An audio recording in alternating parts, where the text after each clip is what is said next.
دا وخت جی د سوات په کم ځای نه چې دوو ډسټرکو انټري کېږي سوات ته په لنډاکي چیک پوسټ موجود یم. دلته کې چې دی نن د جمعې ورځ وه او د سهار نه تر د 3 بجو پورې کمپلیټ لاکډاون او ګاډي چې دی هغه ایثار کړی شوي.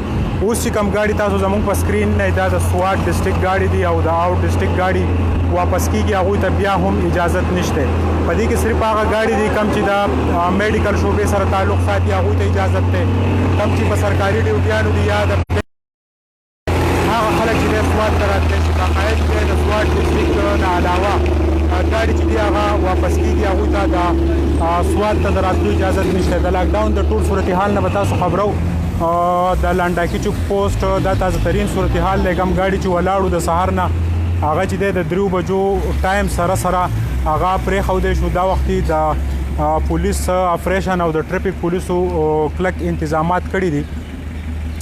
زه کوشش کوم چې د انچارج سره هم یو خبره وکړو. محمد رحمان صاحب السلام علیکم.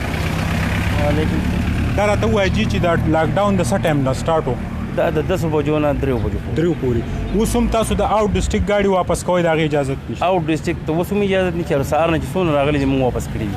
دا راته ووایه چې دا وختي کم هغه خلک دي چې کم د میډیکل شعبې سره تعلق ساتي یا د بینک ملازمین دي یا هغوی چې د راشن ګاډي کم ځي هغه به ځي؟ بالکل دغه ګاډو ته چې کوم ته دغه تر ډسټرک ایډمنسټریشن نه طرفه اجازت دی هغه درنګ جهان مننه. زنګ سره د لنډاکي چیک پوینټ انچارج محمد رحمان موجود و. دا تاسو ګورئ د اپریشن پولیس د ټریفک پولیس چې دي هغوی د امنیت وضع چې دی هغه ټینګه کړې ده. د آوټ ډسټرک خلک دا که تاسو په سکرین ګورئ کوم ګاډي چې ولاړ دي دا د پېښور ګاډي دي.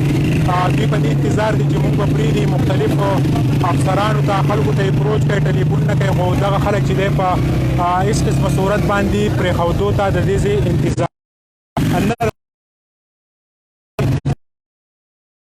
هم د آوټ ډسټرک خلکو دا ګاډی که تاسو ګورئ چې دا هم د آوټ ډسټرک ګاډی دی دی واپس کېږي.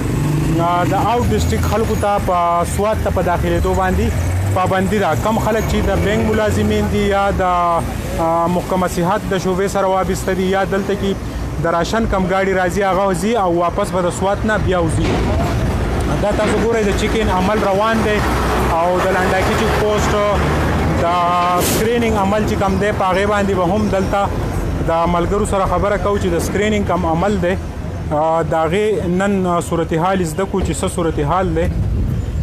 نو دا زموږ د محکمه صحت ملګري دي. دا راته ووایه چې نن څنګه حالات سازګار و څه صورتحال و لاکډاون نن څه خو نو څومره خلک انټر شوي څه فیګر پته تر 3 بجو پورې مکمل لاکډاون و. د 3 بجو نه بعد چې کوم د خپل ډسټرک کسان دي هغه انټر شوي دي او کوم آوټ ډسټرک د مکمل ګاډي واپس کېږي. کم چې د خپل ډسټرک دي هغه یا نوکر پیشه دي یا مریضان ډاکټر له بوتلي پېښور ته هغوی واپس راځي په خپل کور ته لکه راځي. هغه کسان موږ سکرینینګ کړی دی تقریبا تر اوس ساعته پورې 15-16 سکرینینګ ما کړی دغه شان 12-13 دی بل ملګري کړی دی. دا لاکډاون د وجې نه خلک نه د لاکډاون د وجې نه خلک نه و ځکه چې مکمل ګاډي سټاپ شو بالکل یې نه پرېښودل.